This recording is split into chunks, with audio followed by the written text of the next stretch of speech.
మీరు స్టేట్మెంట్ ఇచ్చినాక మాకు రావాల్సిన 175 కోట్లు డబ్బులు వచ్చినాయి సార్. అప్పుడు వచ్చినాయి సార్. తర్వాత ఏంటంటే సార్ ఇప్పుడు మాకు మెయిన్ ఏంటంటే మాకు భద్రత కరువు అయిందండి. వెహికల్స్ పెట్టారు కదండి, ఇంటికి డెలివరీ అనేది పెట్టేటప్పటికి అది పనిచేస్తుందా? అది ఏదో వాళ్ళ పనిచేస్తుంది, వాళ్ళ దృష్టిలో పనిచేస్తుంది. అది ప్రజలైతే ఇబ్బంది పడుతున్నారండి. మెయిన్ మేమనేది ఏంటంటే సార్, ఇప్పుడు ఈ వెహికల్స్ పెట్టడం వల్ల ఆహార భద్రతా చట్టానికి విరుద్ధంగా ఇది జరిగిందండి. దానికి కారణం ఏంటంటే ఆథరైజేషన్ ఉంటే డీలర్లకి పంపిణీ చేయాలి చట్ట ప్రకారం. ఇది ఆ విధంగా కాకుండా ఎటువంటి పరిస్థితుల్లో మా నుంచి పంపిణీ తీసేసి వేరే వాళ్ళకి ఇచ్చారండి. ఆహార భద్రతా చట్టం ఏం చెబుతుందంటే డీలర్లు అనేవాళ్ళు ఈ పీడిఎస్ సరుకులు అమ్ముకుంటే ఆ కమిషన్ కుటుంబం జీవించడానికి చాలదు కాబట్టి ప్లస్ నాన్ పీడిఎస్ సరుకులు కూడా అమ్ముకోండి, ఒక 10,000 రూపాయలు అదనంగా మీరు సంపాదించుకుని ఆదాయం పొందమన్నారు సార్. 2019లో జీవో నెంబర్ 5 ఇచ్చారు సార్.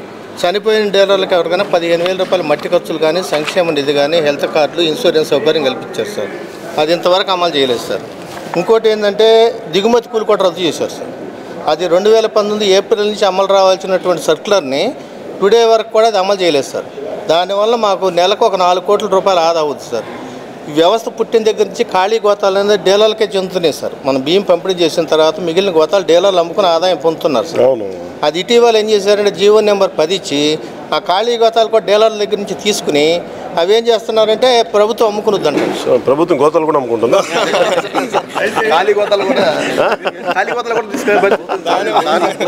దానివల్ల సార్, దానివల్ల మాకు సంవత్సరానికి 100 కోట్లు లాస్ సార్.